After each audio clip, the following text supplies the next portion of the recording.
Got traffic there. Last there, just take it up to the departure end of the runway, then a left turn into the lowest downwind. Cessna over the threshold, coming up on the white dot, outer beyond the white dot, left turn first available. I got a high wind coming up on about a half-mile final, clear to land outer beyond. Traffic on the left face, you're following a Cessna down, low off your left. Square it up just a little bit, and then we're going to get you in. Start your descent, though. Start your descent on the base. Traffic on final, give me follow on base. Base traffic, start turning toward the numbers now. High wing coming up on quarter-mile final, take it all the way down to the green. Cessna taxiing on the green, expedite down to the next hard surface. Get me some speed, there you go, go, go, go, go fast. This is going to be good. I got traffic on a mile final, you're following traffic ahead and to your right. High wing coming up on the threshold, take it all the way down to the green dot. 5 Charlie Sierra, 2 mile final. A mile final, turn north, and we're going to just make you, we're going to bring you back around. Jet traffic's coming up on about a mile and a half final, runway 9er clear to land. Okay, all right, let's listen up, guys. If you're on final for runway 9, I want you to offset to the left. I got a jet that's landing on runway 9. The jet's cleared to land runway 9 if you can make it. If not, just continue straight ahead. It looks like you're going around for the jet. That's fine, that's fine, that's fine. Oh, we had one right in front of us, sir. Dragger. Let's see, what we got, a tricycle. Tricycle, put it down. Tricycle, put it down. Tricycle, put it down. Tail dragger, down to the green dot, then a left turn. Short final here, you clear to land on 9, all the way to the white dot, go down to the white dot. Find somebody to follow out here. Canard, just come to the runway and I might have to just send you around. That'll be fine. And for the jet, you just want to stay in this pattern or you want to go back out for an instrument approach? Stay in a pattern, Charlie Sierra. All right, just stay with me here for a minute. And my tail dragger, let's see, over the numbers, go down to the green. And Canard's going to have to go around. Canard, go around. Canard, go around. Canard, go around. And my high wing here over the runway, keep it airborne. Keep it airborne. You do not descend. Do not descend. You got a fast guy behind you. Do not descend. There you go. Keep it airborne. Keep it airborne. As soon as the guy behind you gets slowed down, I'm going to put you down. So keep it airborne. The one that just passed the white dot, make a left turn on the hard surface. All right, my high wing tail dragger, you can put it down now. You can put it down now. And Charlie Sierra, let me get you about a mile off. Let's see, Charlie Sierra, I lost. There you are. Make a left-hand turn. I'll try to resequence you here on the downwinds. We'll see how it looks. Short final, you're clear to land runway 9 on the white dot. Clear to land on the white dot. There you go. And the tricycle left on the hard surface and follow the flagman. Welcome. Thanks for being part of the show. And let's see, just find somebody to follow out follow on the final. And as you get close to the runway, if it's not going to work, we're going to send you around and then try to resequence you. Now, who else got sent around that's not back on the downwind? The Canard? Yeah, Canard. All right, Canard, there's a Gulfstream up there that went around too. I just lost sight of him, but you're going to make kind of a left-hand turn and stay low. I think Charlie Sierra, what's your altitude? 3,200. Okay, that'll be fine. Just maintain VFR. I don't know what else is up there above you. Probably most everybody's down here, so just make a left-hand turn. We'll try to get you back here. Canard's got the jet in sight. Okay, the RV, maybe an RV-10, whatever, you're on final. Keep your speed up and go all the way down to the, aim for the green dot for me. Actually, keep your speed up. There's a guy behind you. Aim for the green dot, and I'm sure that's plenty of room for you to land on runway 9. You're clear to land on runway 9. Number 2, you're going to go down to the white dot. Follow the white dot. Actually, you know what? That's 1,500 feet. You're going to land at the white dot. The spacing looks adequate here. 2 guys on final. You're kind of tight there. Keep each other in sight, and you're going to aim for the white dot. If it's not going to work, we'll come up with a plan B. We might have to send you around. The second guy behind you out there in about a 2-mile final. Are you slow enough to be able to follow that guy in front of you? You need to go around. Well, I probably shouldn't ask that because I had about 5 guys answer me, so I should know better than that after 35 years, you would think, right? All right, so let me see. The guy who's number 1, it's number 1. What kind of airplane is he? An RV type. All right, RV type. Keep it airborne for me. Keep it airborne. And I got a fast guy behind you. The number 2 guy over the trees there. Go ahead and put it down on the numbers. Put it down on the numbers. My first guy just coming up on the numbers at the over the grass at the numbers. I want you to keep it. T-minus 1 minute and counting. Hello.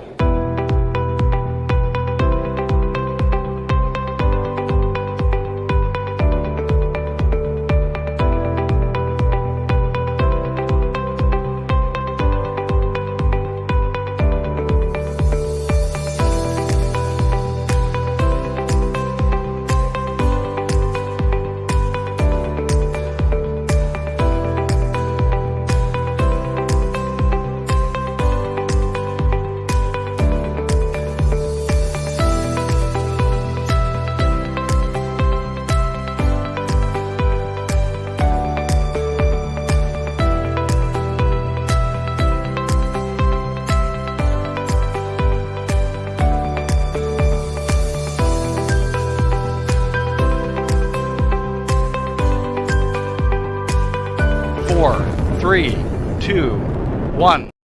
Hello, hello, Hello, everyone. Welcome. And I guess probably the first thing we should. Who is that mystery? There's a typo in that, isn't there? Oh no, sorry. Oh, probably. And typing is not my forte. Oh, I see what you mean. That's very rude, actually, Mr. Seeger. It's done late. I was talking about evening. I'm not sure what you were talking Yeah. Anyway, as you'll see, Dave Corderwood has gone off to some, I don't know, extremely interesting Luscombe come old motorbike come resident association type thing tonight, and he couldn't be with us. Unbelievable. But Dave White stepped in and said, I will come along. I will do a better job. I will be that stunt presenter tonight. Thank you very much, Dave. Right. First things first, it is Sky Demon tip time. However, before I, not before I say thank you to Sky Demon. Thank you, Sky Demon. You're doing a brilliant job. We love working with you, and couldn't do this without you. But tonight, believe it or not, is the 100th time we've won a top tip from Sky Demon. That's shocking. So here you go. Here's tonight's top tip. Hi, I'm Hannah from Sky Demon, and this is this week's top tip. During your flight, you might want to pan around to inspect other areas of the map. If your own aircraft symbol's off the screen, you'll see this little yellow arrow showing how far away you are, with a countdown timer which will automatically pan back after 15 seconds. If you don't want to wait, just tap the arrow. For more information, go to our website, skydemon.aero.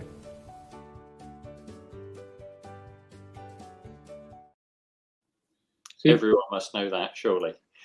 Well, I didn't. Well, I did. I kind of knew. I knew what the yellow arrow did, but for some reason, I thought the number in the yellow arrow wasn't a countdown timer. I thought it was just like distance your airplane was away. I wasn't studying it enough, and I didn't realise that it was actually under the arrow a little thing that says how far. I mean, I didn't. Maybe that was a tip just for me. Maybe it was a tip for the extra slow.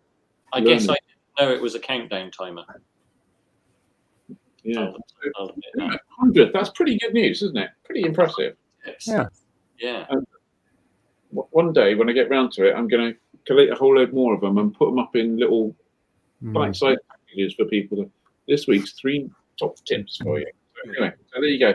So that's Sky Demon. Thank you very much, Sky Demon. You will also notice, or maybe you won't just yet, Simon Keeling, Dr. Simon Keeling, the meteorologist, is not here today. He's off. I don't know where he is actually, but he's not here. More to the point, Johnny is here, and we have got text from the weather peoples, and I've got graphics to show and everything, so it should be quite good. So let's just see if I can figure this out and make this work in a kind of almost split way. So there you go. Oh, okay, not quite. But let's put you at the top. There you go. Give us the weather. Right, I'm going to have to read this off my phone because the notes are on my phone. So we're going to start with Friday. So a largely cloudy day with frontal zones pushing from west to east across the country. Outbreaks of rain, heavy for some, across Northern Ireland and Scotland, heading into northern parts of England and Wales. Elsewhere, we'll see some just patchy rainfall, if any, for most. Cloud base is going to be low, down to 500 to 1,000 across Northern Ireland and western parts of the UK. 1 to 2,000 centrally. And eastern areas up at around 4,000 across central and southern and southeasterly England. Throughout the day, cloud base is going to lift to 2,000 across Northern Ireland as the rain clears, and there'll be a southwesterly, generally 10 to 15 knots, 15 to 20 across Wales, and the Irish Sea and Northern Ireland could get 25 to 30 gusts. And Scotland is going to see a southerly wind at 5 to 10 knots. And Saturday, we've got low pressure centred just to the north of Scotland, so it's going to be windy, bright, with some scattered showers in the north and the west, while longer spells of rain are going to affect more northwest parts. Cloud base will be 4,000 feet, lower to around 1,000 where the showers are in the northern areas. Cloud base of 500 to 1,000 around the Northern Isles, with more persistent rain there. Winds are going to be westerly with strengthening 15 to 25, gusting 25 to 35 on the westerly coasts and in the hills. And for the rest of the country, I'm ad-libbing here, but for the rest of the country, it sounds okay, given that everything I've just said is basically north and east. Sunday, it's lower pressure to the northeast of Scotland again, and northern regions of Scotland will see heavy and persistent rain, scattered showers, more at risk across the north and the west, though for most elsewhere it's going to be another dry and bright but fairly breezy day. Cloud bases will be generally about 4,000, but they'll drop to 1,000 to 2,000 where the showers are in the north and west, with some cloud bases down to 500 feet in places. West to northwesterly wind at 10 to 15 in England and Wales, 15 to 20 knots through Scotland, and Northern Ireland and some parts of very northwest Wales could get 30 to 35, maybe even 40 knots across the far northern points. And a quick weather school promo.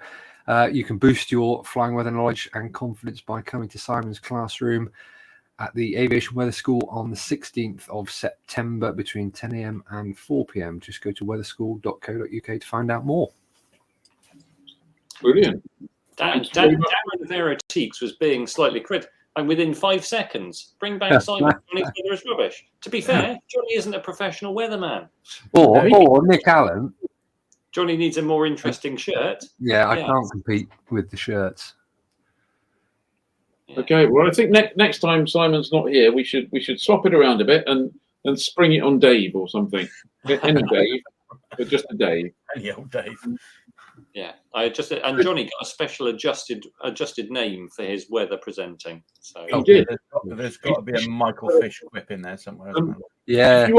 If you're a club member, you can go to your dashboard area and you can see see Simon's forecast for from Thursday the 29th in video form, which is kind of slightly more expanded version of what Johnny Weather Salmon has just given us there. So go check that out if you're a member. If you're not a member, join. But I've got to say, in the comments, there's someone called Gregory Percival Sculptor. Now, do you sculpt Percival aeroplanes? Are you Gregory Percival the sculptor? And he's watching from his studio. What are you sculpting at the moment, Gregory? I strongly approve of flying sculptors. I shared my JODL for many years with a lovely chap called Mark Koreth, who was not only the perfect candidate as a shareholder, he's a fantastic sculptor as well for wildlife. So, yeah, sculpting and flying, they go together. There we go. Yeah. Maybe we should have a team sculpt off. I will bring in a ringer. I know one. Yeah. We'll all do like dodgy floppy wing Cessnas, and he'll go, "Oh look, and here is a herd of wildebeest." Here we go. I am sculptor Gregory Percival. Look me up on Google. I sculpt in bronze aviation and motorsport. How cool is that? Oh. We need to look you up. And but not only that, we might need Gregory for Fantasy Hangar later. Possibly. Yeah. No. Right. Johnny, have you had a rest? Yeah. Well, you kind of started it going on about the weather on the club members area, haven't you? No, £5 a month. I'm trying to give you a rest because I know you're coming back on. Go for it. Yeah. So, join the Flyer Club. We've got new landing batteries which will be out tomorrow. We have posted what they are already on the members area. So thanks to Pooley for sponsoring that. So we've got for July, Sherburn, Kenyon Hall Farm, Longside, Truro, and a £5 voucher for Kitty Hawk.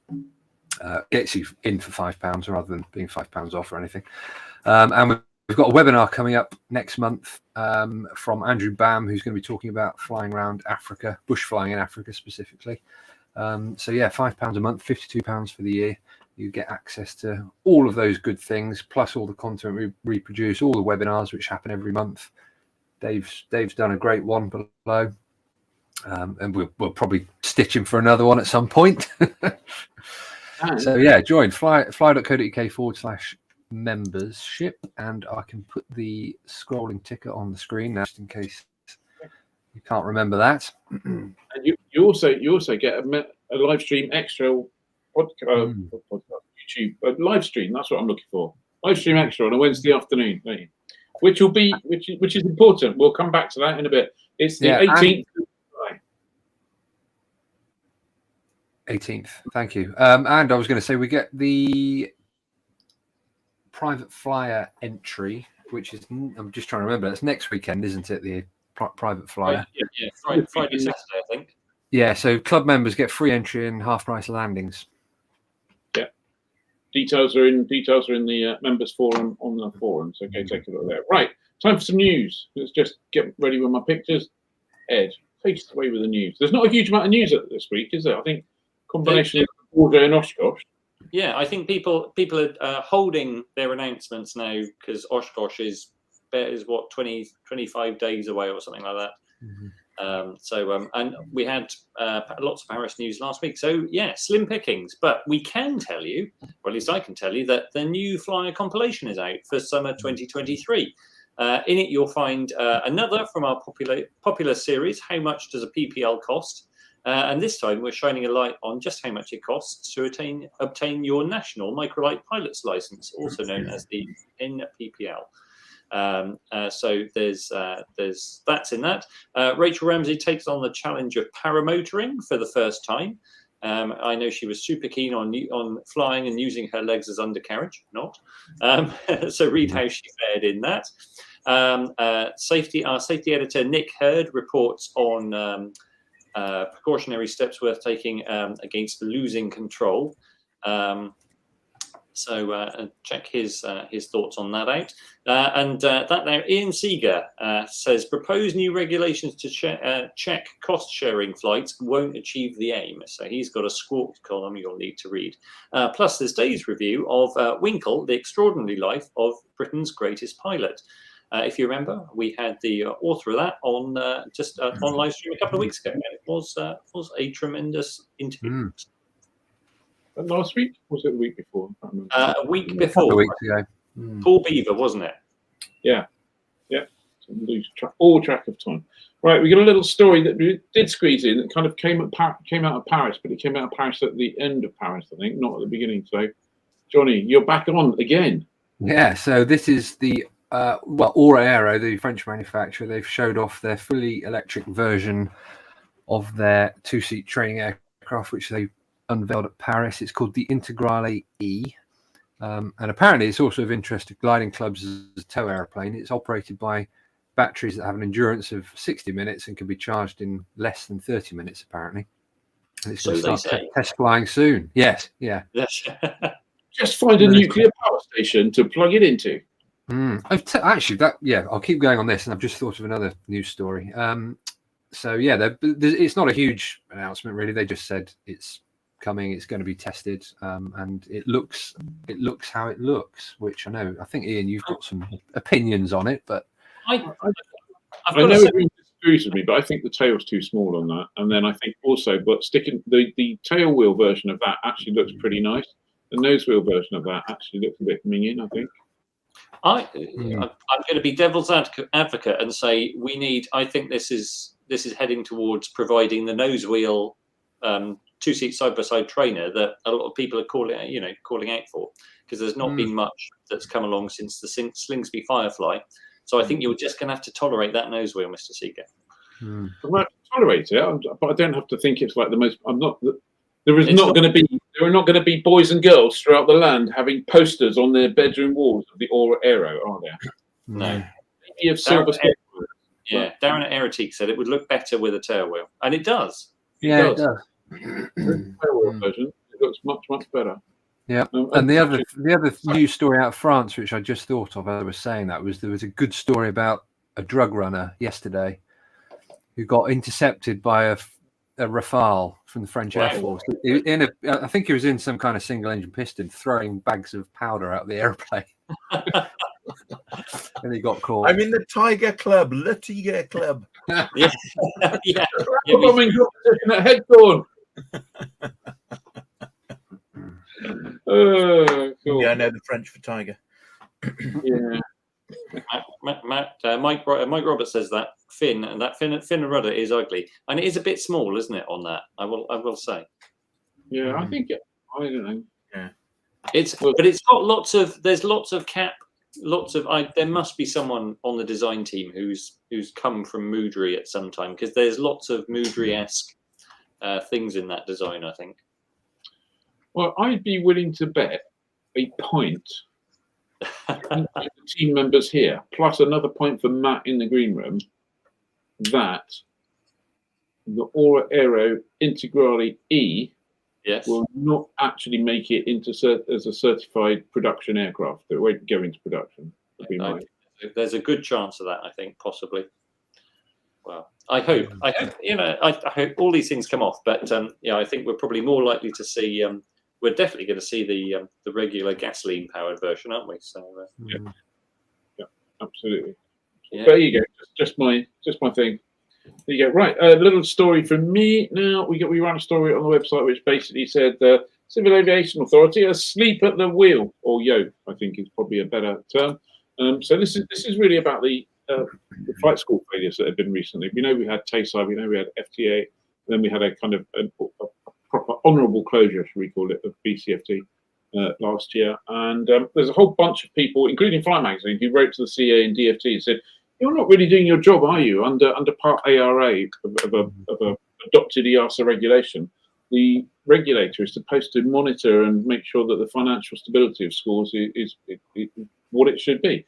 And clearly that's not the case in a couple of them that closed suddenly with a whole load of students losing their money." So we wrote a letter, or actually Alex Whitting, I think, wrote the letter, and Balper signed it. A whole load of people signed it, and it got sent off, and it's gone to the DFT, gone to the CAA, and said, "You need to do something about this. Do your bloody job, basically, and figure something out." Because there was a sad video on Facebook of a whole load of TASI students actually just going, "I've just lost 70 grand. I don't know what I'm going to do," or "Just lost 10 grand." I don't know. And it was a really tragic story. So, though that said, people, do your research. It's really easy these days to do your research. The CAA, we did actually. It's been a while since I can say this, but I can say it now. We said, "CA, would you like to provide a spokesperson to come on and talk to, or anyone to come on and talk to us about what you're doing about this?"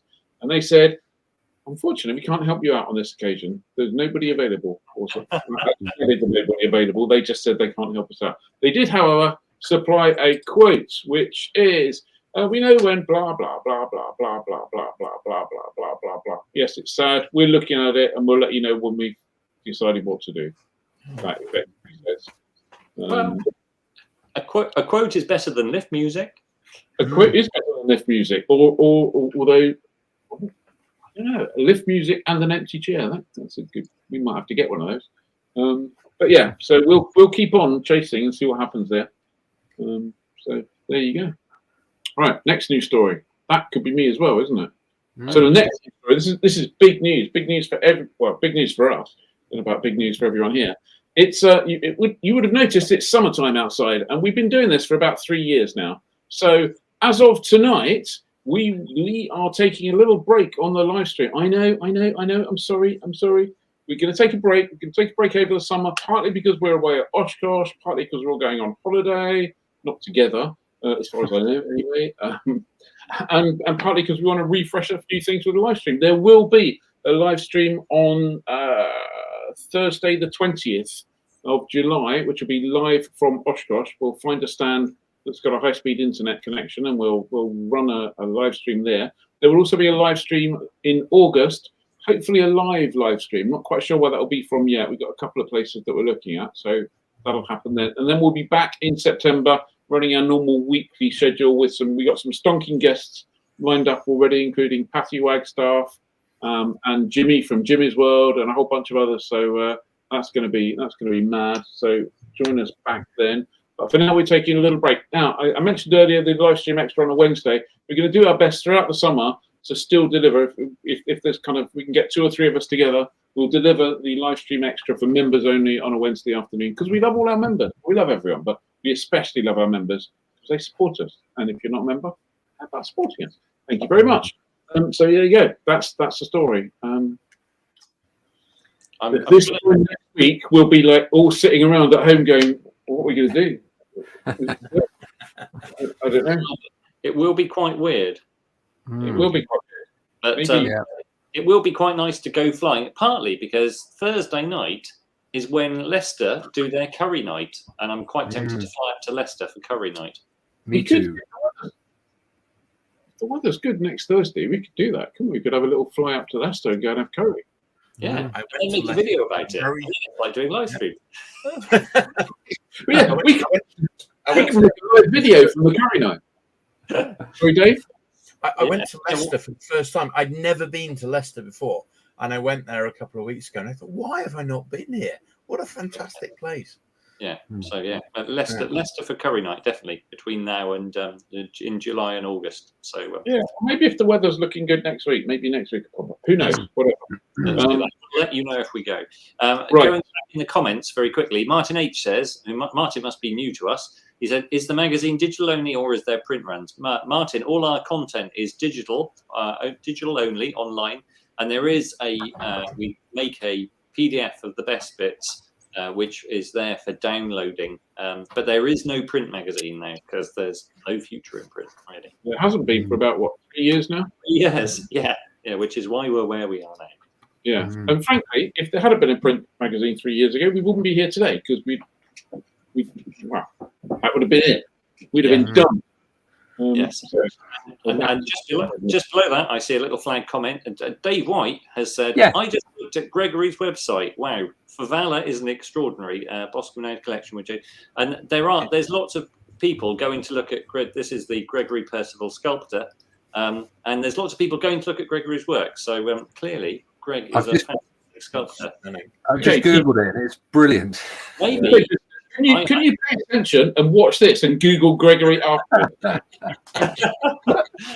Maybe we should get Gregory on as a guest. I think we should. Boring myself. Gregory, can you tell us whereabouts you are in the country, just to know? Right, enough of me wibbling. It's time to bring Matt on. I'm going to just a little bit of the normal screen trickery bits here. Hang on a second, Matt, and see if I can figure out how to do that. If I make that big, it's not going to work. You made a massive Matt. There you go. There you go. Thank you very much for being patient and sitting there in the green room while we just wibble on. I know Greg very well. We've got a couple of his pieces down at Goodwood, and he is a fantastic sculptor. So I thoroughly recommend that everyone has a look on his site. Absolutely brilliant. He's done a Geoffrey Wellen piece that we have. I don't know the names of them, which you'll be annoyed at me for. But a Geoffrey Wellen piece and a Barder's Busboys piece as well, which is absolutely beautiful. Fantastic. Wow. Brilliant. Oh, wow. Yeah, we'll have to get him on. So, yeah, Matt, thank you for joining us. For anyone who doesn't know, Matt's a well-known Spitfire pilot and founder of Spitfires.com, as well as being part of the Spitfire Around the World G-IRTY project, which saw the airplane fly to, I think, about 30 countries, some of which had never even seen a Spitfire before. So I think I'd first start off, Matt, by, we've taking a single engine piston around the world is a big job, however you do it. And we've spoken to people who've done it in all sorts of airplanes. But you did this in an airplane that some say had an engine life during combat of anything from 10 to 100 hours. So how did you kind of have to approach this task, given that you were doing it in a Spitfire and it really was not built for this job? Well, I think we had the benefit of many years already operating Spitfires, and when you looked at the data, we're flying 1,000 flights a year, doing 20-minute sectors and up to 500 hours a year, and that round the world trip was only going to be 70 flights roughly and 120 hours. So that's kind of how I made myself or got myself to sleep at night when I sort of had those panic moments of what are we doing? But an enormous amount of thought went into it, obviously, and we were very lucky that we were able to acquire an aircraft that was in amazing condition, really, for restoration, in that it was an entire airplane. But we were able to push it in to the hangar, knowing what we were going to do with it, and being able to tweak what was done to the aircraft as a result of that. I think to take a sort of a stock Spitfire now and try and do the trip would have been impossible, or cost prohibitive, because you'd have really had to take an airworthy aeroplane apart and to add the kind of the extras that we did, which were primarily obviously fuel and oil, but also some better avionics. And a few other little tweaks here and there, but while at the same time, because the aeroplane was so original, we didn't really want to massacre it for the trip. So the brief was absolutely we want to use wartime modifications to enable this trip, and with our friends up at Arco who did the restoration, that's what we were able to achieve, I think. Brilliant. How did people react around the world? You must have had varied reactions from people who'd seen Spitfires before to people who probably didn't know what they looked like.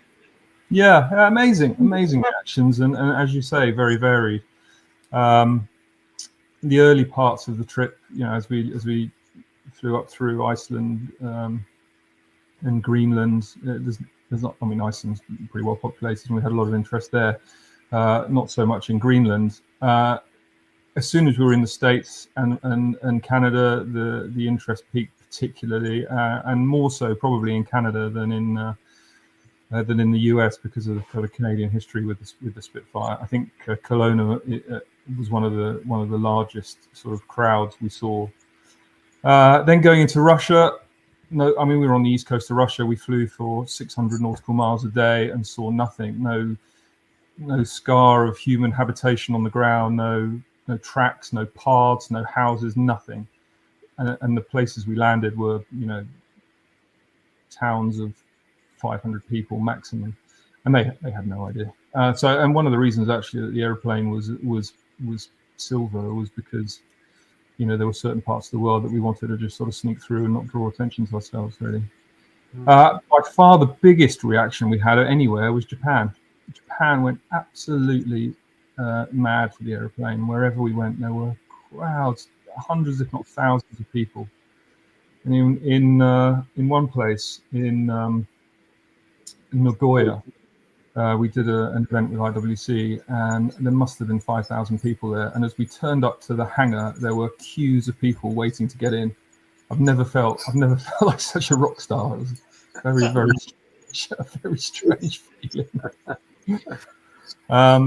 Yeah. So and then all the usual places. Europe. There was a lot of interest in Europe. As we went through the Middle East and also Southeast Asia. Again, all the places where the Spitfire had flown, and particularly Thailand, Myanmar, India, again, amazing reception, and we were looked after extremely well in Jodhpur in India, which was the home of Indian aviation by the Maharaja there. I think we were only supposed to be there for a day, but we stayed 3 because he kept throwing parties for us. It was really fun and really hard, obviously, really hard. We had really hard graft too. Does that answer the question? Or? Yeah. And did the airplane behave? How did it perform throughout the whole journey? It was fantastic. It really was. I mean, we had a couple of small gauging issues, which on one leg in the States meant going to Walmart and buying one of these turkey thermometers. I hope there's no one in the CAA watching. We basically got a turkey thermometer and had to strap that to the coolant system then put the remote digital display in the cockpit, so we had an idea what the coolant system was doing, and that got us as far as a friend down in Texas who has lots of warbirds, and he was able to find us a part to then get us on our way. The only significantly worrying issue we had was a slight rumble, which over nice sort of big fields in England isn't so concerning, but as it happened halfway between Taiwan and Hong Kong over the sea, it was slightly more concerning. And of course, in a pilot's mind, you go, one half of your mind is thinking, it's nothing, it's fine, it's just a dirty plug, and your other half is catastrophizing, and you try and sort of find a nice line down the middle. Initially, don't touch anything, and then the inquisitiveness tries to work out what is going wrong. And we fought that issue for a while, actually. So we landed in Hong Kong, and the guys did a load of checks on the aircraft and found a couple of dirty plugs. So they cleaned the plugs, and we ran it on the ground. Everything was fine. It was fine for the next flight or two. And it came back again, and we checked the harnesses, we checked the mags. The propeller was acting as it should when tied down. And it turned out there was actually a fault in the one of the harnesses that we checked, that we just couldn't replicate it under tests. We could only it would only show itself in the air. So once we replaced that completely, the fault went away. But it really was this, you become hyper tuned to what's going on with your aircraft in these sort of situations, and it really was the sort of slightest rumble. I doubt if we'd had anyone sort of chasing us, for example, like the heroes in World War II, that they'd have even noticed. To be honest, their mind would have been on far more important matters. So we had that luxury at least. So when you sorry, quick question about Russia. You said you jumped into Russia, some places with like 500 people or so. In the planning, you must have kind of said, okay, what if something serious happens to the aircraft? What if you've got an undercarriage problem or a gear won't come down in one of those remote places? What was your plan in? I mean, obviously you couldn't have continued. We had a PC-12 support aircraft with us, which had all of the kind of components that we thought we could do a running change with, if necessary. And then back at base, we had everything we needed to get the airplane up and running again if something went wrong in one of those remote places. Now, in Russia, it would have taken a long time. I mean, we were planning the Russia bit in terms of permissions over a year prior. So how easy it would have been to get parts in to fix the aircraft, I have no idea. But fortunately, we were lucky in that respect. Russia was, for me, I mean, there were so many highlights, but from a planning perspective, when we looked at the Russia leg the first time, with an aircraft that supposedly will only do 350 nautical miles, with the fuel we put in, it was able to do 1,000, but still the main airports that were on all of the charts, or any of the programs that we had, were over 1,000 miles apart.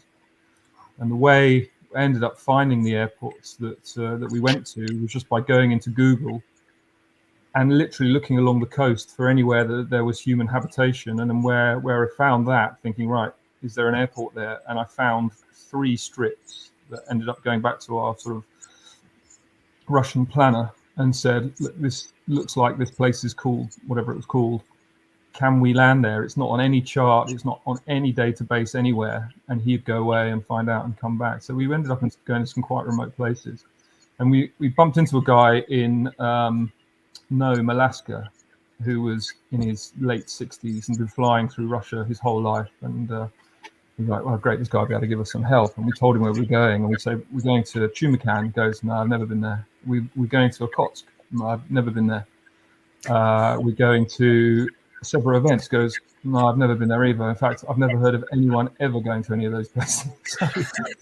So it was a real sort of, that was the most adventurous part of the entire trip. And in terms of sort of planning what could go wrong, well, weather was our biggest issue because, again, unlike the phenomenal weather information that we can get on the ground and in the aircraft now, both in Europe and in the States and Australia and the like, in Russia we had nothing. We had prognostic charts that someone from Airbus was looking at for us and giving us a sort of a forecast of what we might expect, and we had windy. So as a part of that, with airfields and we had just enough fuel in most cases to go from an airport, fly the whole way, not speaking to anyone, realize that the airfield was, unsuitable for landing because it was unprepared or there were animals on it or it had been bulldozed or whatever, turn around and go back. So we had to not only plan the fuel that we needed where we were going, but we had to try and plan the potential diverts that we might have to take and then put fuel there. And we had to plan that fuel 6 months in advance. So a year in advance, I was being asked what fuel we needed, and I was like, okay, we've got a lot of other stuff going on. Surely this can wait. And he said, no. The guy said you need to have the fuel there 6 months in advance. We're like, well, why? If we don't get it right, presumably we can just truck it in. He said, well, there are no roads. Well, then we can boat it in. He said, well, the sea's freeze. Okay, so we need to plan the fuel pretty early on, and we then had to have it guarded. So we had to, and So yeah, so Russia was exciting, and getting through Russia, I have to say, fortune shone on us, I think, in that part of the trip, because we left Nome for Anadyr, and I don't think we had weather stopping us until we got to Nikolaevsk, which was the last leg out of Russia. So every day we pretty much had clear skies, which was phenomenal. How do you get started with a project like that? Was it your idea, or did someone else go, "Hey, we should do this"? But how did it all come about? So,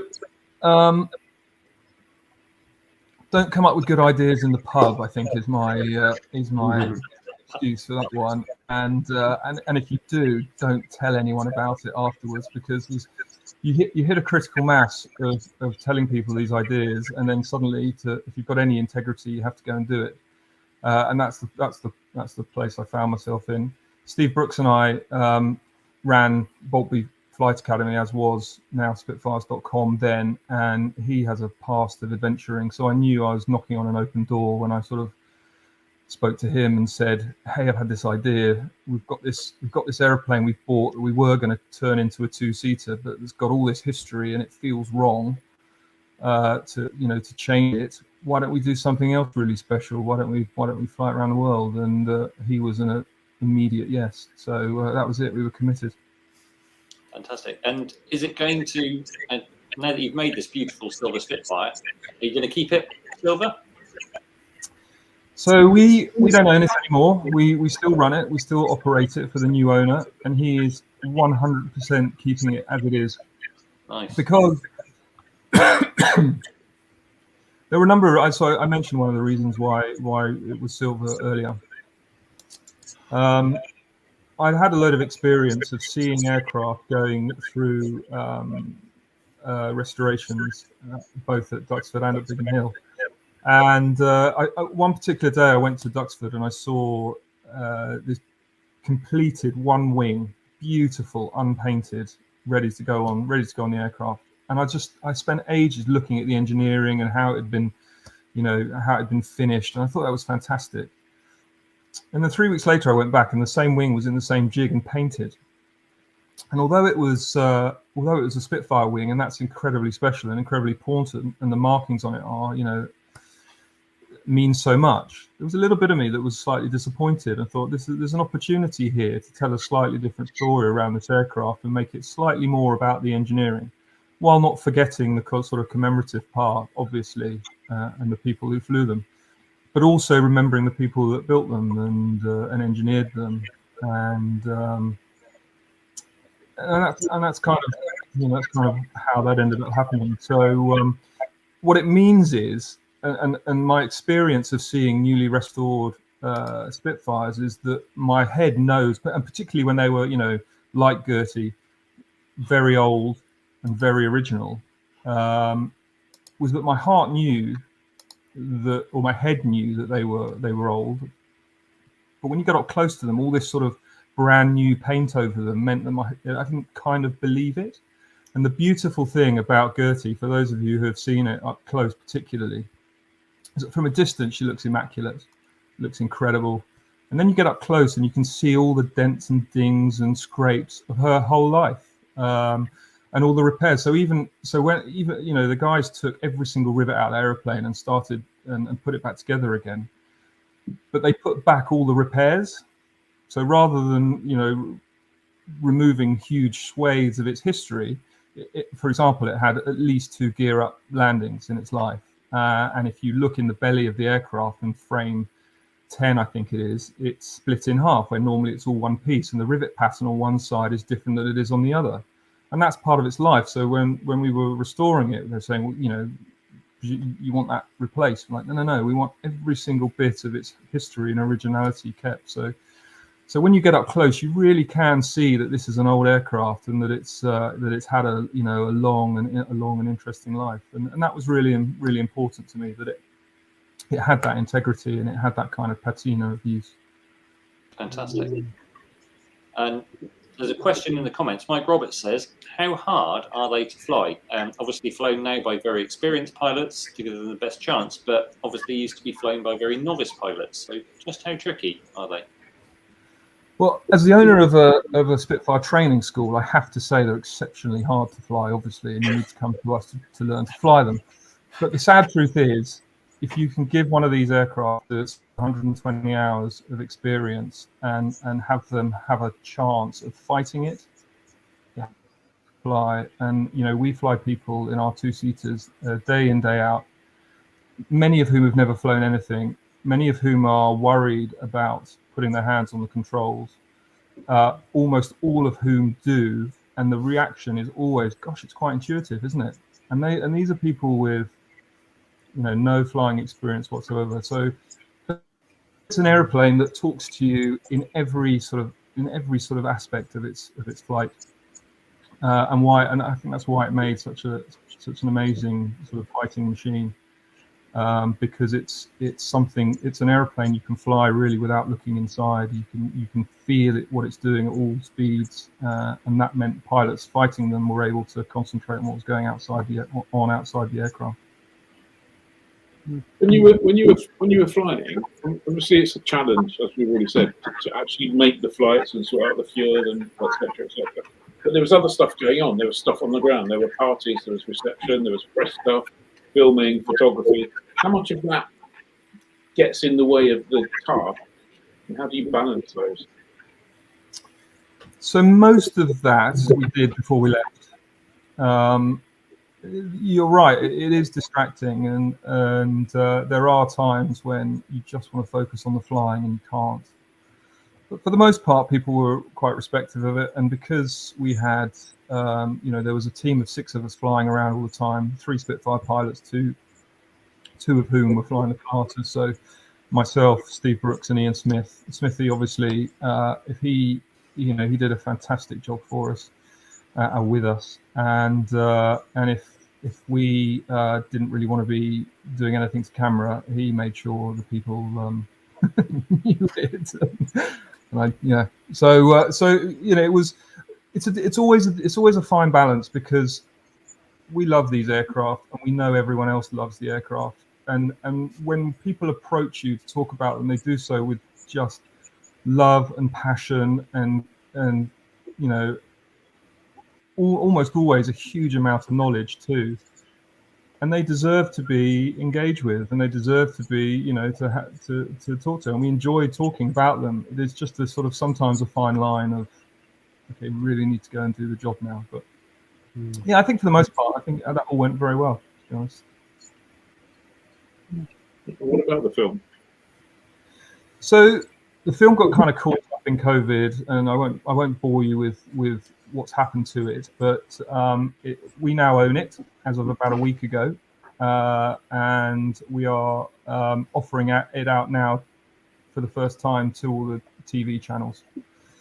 We're also going to release the DVD, which will be for sale on our website, and we've also just completed a coffee table book, 240 pages, I think, which is predominantly about the trip, but also is about G-IRTY's history. So really from day dot, the first 70 pages or so are all about its historical history. Historical history? Its history. It flew 51 combat missions and had, I think 1 shared success, and had skirmishes with ME-262 and did bombing runs and escorted bombers, and just like all of these aircraft that have survived, just the most amazing history, and the pilots that have flown them. So there's a little bit about them in the book, and then it moves on to the planning and the training that we had to do. Royal Air Force were absolutely fantastic to us. They put us through essentially all of their survival training. They put us through hypoxia training. We went in the Navy's Dunker, because we were flying over every kind of terrain that the planet has to offer, and we had to have some sort of survival kit and expertise to be able to survive if the worst happened, because some of the places we were going to, we certainly couldn't rely on there being search and rescue to come and find us. So there was a good chance we were going to have to do that ourselves. So anyway, so there's a training element to the book, and then it goes into the actual trip. And Ben Utley, who came with us on the trip, who did both the filming and the photography, did a fantastic job. And the photography is exquisite in the book. So I haven't actually seen a copy. I helped Mark Hillier put it together, and but we haven't actually got a physical copy in our hands yet. So hopefully that'll be in the next month or so. I'm really excited about that. That's it. Favorite part and least favorite part? I know it's unfair, but you've got to ask. Favorite part. So Russia was very, very special, as I mentioned, for the reasons I mentioned. I mean, I really felt here we are in the middle of nowhere. I mean, we talk about overpopulation and that stuff, and then you fly for 4 or 5 days constantly at 200 knots roughly ground speed and see no one and think, well, there's still a little bit of space. So that was spectacular. I really, really enjoyed the flight from Jordan into Egypt. I think because it was got a sense of the feeling of coming home. The terrain was spectacular. Seeing the pyramids,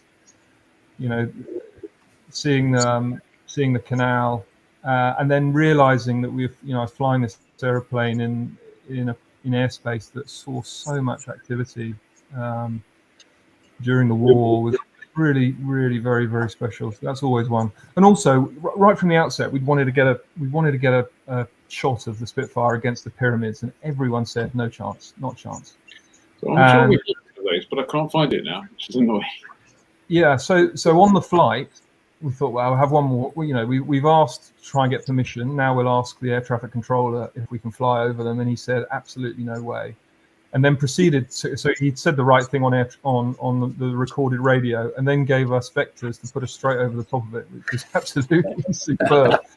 Ben was asleep in the back, so he got a sort of a dig in the ribs from Smithy.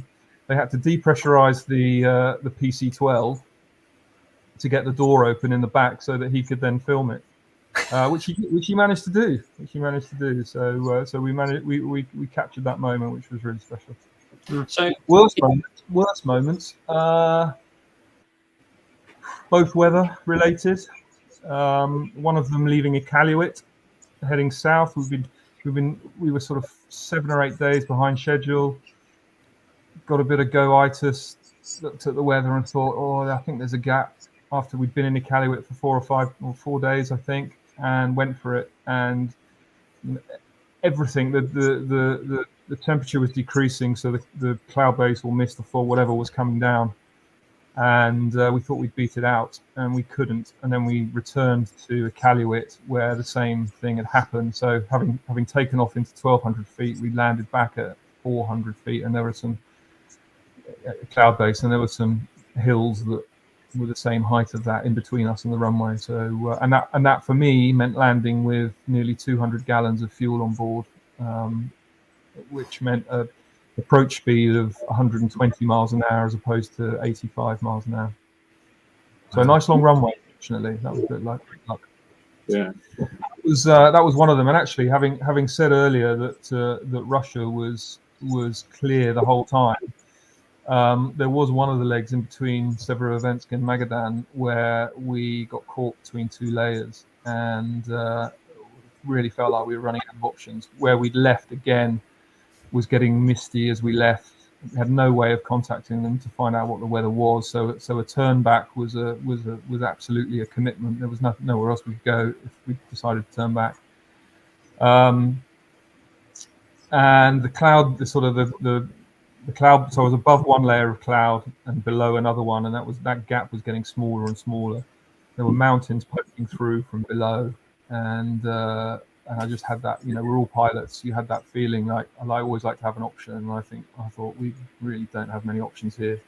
We put an ILS into the Spitfire almost by chance, actually, through the Garmin kit that we had in there.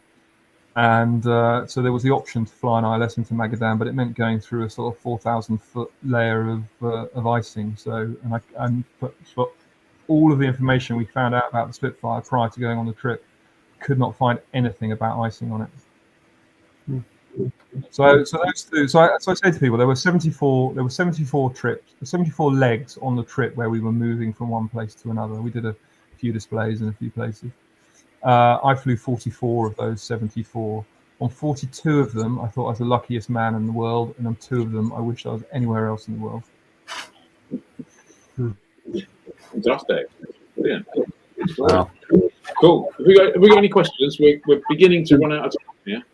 I'll let Ed scroll through the comments. I've got a quick one, Matt. Given that in 2 weeks' time there's an ME262 crossing the channel to Fairford, are you going to have all your airplanes ready to intercept it? That's a great idea. That is a great idea. We need some height though to get anywhere near it, I think. Have you flown? Is it mostly Mark 9s that you've flown, or have you had a chance to fly some of the other marks of Spitfire? I have only flown Mark 9s. I think I've flown 8 Spitfires, and they're all 9s. No one will trust me with anything else, it seems. So is there one? I'd really love to have a go. I'd love to have a go in a Griffin Spitfire, and I'd love to have a go in a Mark 5 because so many people who fly the Mark 5 particularly. So it's not necessarily. I think most of the wartime pilots preferred the 9 over the 5 because it's a bigger engine, therefore its capability. I think for a pure flying machine, most people who fly the 5 say that one's the nicest. So. And for fun, have you got anything that, away from work? Obviously, you've got amazing airplanes to fly for work. What do you fly for fun? I have an RV8, which I absolutely adore. I live down in Devon, and obviously businesses at Goodwood. So I fly to work, and I could not like that aeroplane more. I have to, for any of you out there who built your own RV8, please don't ask me any questions about it because I bought it built, and I'm constantly embarrassed by people turning up and saying, "Ooh, what's this mod and what's that?" And they just get a blank face from me. So what I do know is that I just think it's a fantastic airplane. I love flying it. Excellent. I know the 8 gets compared quite a lot to Warbirdy types. Do you feel it's a good middle ground? It's certainly, you need to dance on the pedals a bit to keep it straight on the runway, which is great for flying a Spitfire, certainly. So that's good. But I mean, again, I'll hear howls of disapproval, but I spend most of the time with the autopilot on in it, so I'm probably not the best person to ask. There's not many airplanes you can fly along in an autopilot, disconnect, do a loop, put the autopilot back on, and continue to destination. It really is sensational. Fantastic. Very good. Brilliant. Well, I have to say, I look forward to seeing the film or buying the DVD and checking out the book when that's done. I flew my Cessna to Russia, and I have to say, I only went as far as Moscow. When I left Russia, that was like one of the happiest moments of my life. I wasn't entirely sure I was going to get the airplane out, to be honest. Yeah. But it was. So we live with that every day. There was an element of what next, and we had an interpreter with us, an interpreter who didn't speak a word of English. So he was just looking after us, making sure we didn't do anything stupid. I think for the time we were there. But actually, they were fantastic. They were super friendly, and really, as I say, really enjoyed that part. I think there's a massive difference between the east coast of Russia and the west of Russia. Yeah, I think you're right. Well, Matt, absolutely fantastic. Thank you very much for taking the time to talk to us. It's a great pleasure. Thank you for having me, and I really appreciate you inviting me on. Brilliant. If you let us know when the book's available to buy or the DVD's available to buy, we'll spread the word. That'd be fantastic. Thank you. We can do. Thanks, Ian. In the meantime, I'm not going to feel sorry for you because you've only flown the 9, if you don't mind. Yeah.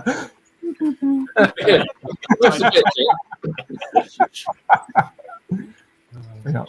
Brilliant. Thank you very much. If you hang around, you inspired today's fantasy hangar. So if you hang around for a couple of minutes, you'll see what that's all about when I find the video that I need to. We might bring you back on. Yeah. Okay. Right. There you go. Thanks very much. Ed wins. Ed wins. Ed wins. Oh no, you got the wrong jingle. I got the wrong jingle. Yeah, well, sorry. Well, you're not going to get the right one now, so it's just going to be the one that you get. Fine. Yeah. Talk to us, Ed. Very good. So fancy hanger, because we were inspired. So obviously beautiful polished silver Spitfire, inspired by the idea of polishing something to make it look even more beautiful. We thought, hey, let's go looking in the classifieds. Aviation classifieds all around the world for aeroplanes we could polish and make look even more fantastic. So who's first? I'm going to go first on this one because I thought when I found this, I thought that's it. I am going to win this week, and then I saw gradually what other people were choosing, and I realised that I'm going to come fourth this week. So just for a couple of minutes, I think I'm going to go with this. So I chose a Globe Swift. This particular Globe Swift for sale in Canada. It's one of the early ones. As you can see, the kind of like the canopy stuff's not as beautiful as maybe the later ones. It's only got 125 horsepower. It's actually relatively low hour, and someone's already done half of the job of polishing it, so you just need to take the rest of the paint off and polish it. But I actually love a Globe Swift. Now, that one I think is stonking because it's for sale for 28,000 Canadian dollars, which is about 17,000 UK pounds. So we were working out earlier. I reckon 30 grand would have that kind of in the UK VAT paid and coming out of a container. So I mean, look at the inside. The inside's just. That would just be such a fun little machine, don't you think? That is, yeah. That's Swifts do look great, and if you they do look. If you really polish them up, and these have got some paint on, but if you strip them off completely, they're going to look fantastic. Yeah, I think so too. I think one of the things was, pick an airplane in the classifieds that you won't get bored of polishing, and that Swift.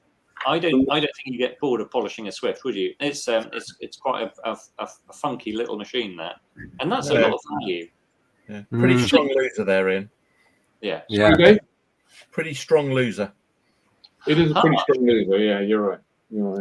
Although I have to say, I think there is someone you might finish behind me even on this. But Johnny, what did you go for? So I've gone for something that I had not actually heard of before today.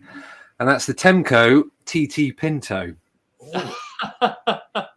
Which I think it looks great. So it was in response to a US Air Force competition for a jet-powered primary trainer, which was won by the Cessna Tweet, the T-37. But I think this would be a great machine to fly around in because it looks more fun than the Tweet anyway. But I know, Ed, at the start you said this is about polishing airplanes to make them look even more beautiful. I concede this maybe doesn't have beauty to begin with, but I think it would still look pretty shiny and dazzling if it was all polished up. It looks like it'll look quite funky if you stripped it all off and polished it. But Ian and I were discussing this earlier. And it's like the designer at Temco, actually, I think they put a whole bunch of designers on this. And I think it's like jet intake guy, you go away and work on this. Forward fuselage guy, you do this. But I don't think they allowed anyone to talk to anyone else. No. They told the jet intake guy it was a model airplane, didn't they? Yeah, they almost look like the spats off an RV-8 actually, with a hole cut off the front. I looked for a different picture, Johnny, just to see if I could find a more beautiful angle for it. Oh, yeah. And I think I'm right in saying that originally they didn't have much fuel, and they did have so it only had like a 900-pound thrust jet engine originally, didn't it? And that was really that, and I think it only had enough fuel for like 90 minutes of operation. Yeah, so and then your eyes start bleeding with its ugliness. AJI, who then became Gulfstream, put a massive version of the G-IRTY engine in it, and then it was topping out at I think about 450 knots, which isn't too bad. Yeah, so it went from 850 pounds of thrust to 3,000 pounds of thrust, which must have been quite a good upgrade in that. With the same size fuel tank. Well, I think that's why it gained tip tanks. So and to go back to something that Annabelle said right at the very beginning about the or an aero. If you sat If you're in sat in it, you can't. Yeah, that's called clutching at straws, I think. Yeah. No, I think that doesn't count. With those tip tanks, Richard Kennedy wonders how well Johnny's recovers from a spin. I do like your Pinto, Johnny. I'm going to disagree with Ian. Dave, what did you go for? Well, so my criteria were two. One was I felt it needed to pay homage to the classic British Spitfire, Matt's G-IRTY. And I also thought, okay, well, if you're going to polish something up, it needs to be something that would look stunning in miniature on the hood of one of those wartime or early post-war muscle cars from the UK. Yeah. So I thought a silver Sea Vixen. That's the thing. Can you imagine that? Just glinting in the sunshine at any angle. That would be absolutely gorgeous. Yeah, I can definitely see that. And given that Red Bull once sponsored this, I can definitely see the attraction. That would be. There's quite a lot of area though. That's quite a lot of polishing. That is a lot of polishing, but it's a fantasy hangar, so I'd have fantasy polishers doing my polishing for me. Oh, Ian, I think Ian's offering to polish. Oh, thank you very much, Ian. Yeah, I'm surrendering. So this Sea Vixen's definitely for sale, isn't it? But I understand it had a bit of a gear up, so there's a bit of work to do before you can polish it. Yeah, but fantasy's fantasy. And fantasy hangar, exactly. Well, Johnny, to ask, how much was your Pinto? How much? Yes. No idea. Oh, okay. It definitely was for sale, though, wasn't it? There was one that was possibly restorable. Ah, okay. But I forgot to look at the price. Yeah, and for the doubters in the comments, that Sea Vixen was found in the classifieds. Oh yeah, no, that's definitely for sale, isn't it? Definitely for sale. Come on then, Ed. I went for this. I picked this is Art Deco beauty. Okay, it's small but lovely. It's the 1938 Ryan SCW. There's only 5 known to be flying now in the world, and it was being marketed by Platinum Fighters for a mere $150,000. The Ryan SC, which stood for I think it was Sport Coupe.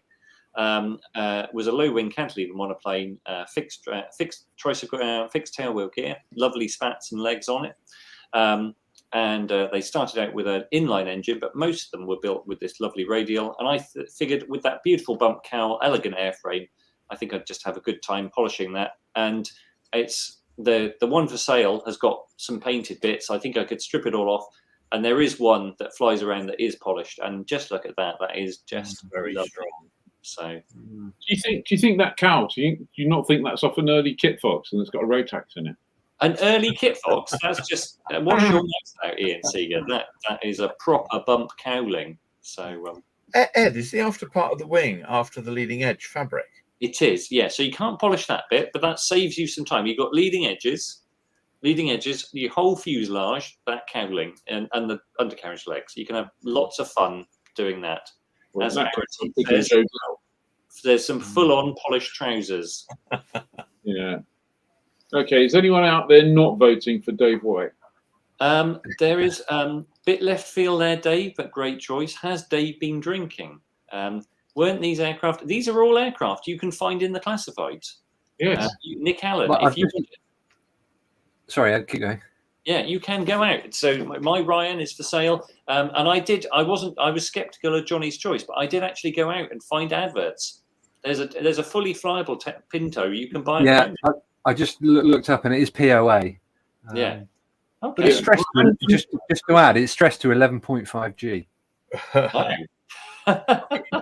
on POA, the advert for the Sea Vixen carefully failed to mention money. Yeah. I think the fact that it's going to need some rebuilding, it's probably a reasonable price, but probably don't ask how much you're going to spend rebuilding it. I actually think Johnny's looks quite nice. Very Jerry Anderson, Johnny. Erotique Darren, very cruel. You'd have to roll it in glitter. Harsh. All right, let's just Matt. Have you got a view on any of those? If you had to have any one, Had to have. I mean, I have to say, I think the prettiest of the ones you showed was the Ryan. But yes. if the Vixen was flying, you gotta have that, wouldn't you? I think you're right. Yeah, you have to have the Ryan to get to the Sea Vixen from Devon. That would be the thing. Yeah. We spent a lot of time polishing, as you can imagine, and we went to one place in Canada just after we finished a 25-hour check and polished the outside, and the fire crew did a big water spout thing for us to drive through.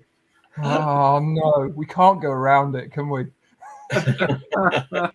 Straight through the middle and had to polish it again next day. Oh no! Is it one of those finishes that it's like, please no one touch it as much as yeah. So there's no lacquer on it or anything. It is just the original. It's just the original metal polished up. Yeah, so it does take probably quite a bit of upkeep, I would imagine. It does, yeah. It's worth it though. It's worth it. Cool, brilliant. Right, we'll call that. I think we'll probably call that a victory for Dave. Although Ed's maybe a strong contender in there as usual. I think so. Yeah. Right, events wise, very quickly. Friday to Sunday, Battle of Britain Air Show at Headcorn. Saturday, there's a vintage flying at Compton Abbas. Saturday, Middle Wallop, Wings and Wheels. Saturday, Sunday, Back to the Future SSDR and sub 70 kilogram rally at Piddington in Northampton. Saturday, Sunday, Scrumpy and Cheese flying at Western Zoyland. Sunday, a summer flying at Seething, the Military Air Show at Shuttleworth. And obviously, a reminder next week, Private Flyer Fest at Leeds Airport and the fantastic Slate Kosh 2023, Friday, Saturday, Sunday. So, absolutely. Thank you very much for that. We won't see you next Thursday evening because we're having our summer holidays, unless you're somewhere we happen to be flying. But we will see you next Wednesday afternoon if you're a member. So, thank you very much, everybody. Thank you very much for watching. Thank you very much, Matt. And that's it. We'll see you in September on the live stream. Or Oshkosh, actually. We'll see you from Oshkosh. Thursday, 20th of July. Yeah. Enjoy your summer, everybody. Bye. Bye.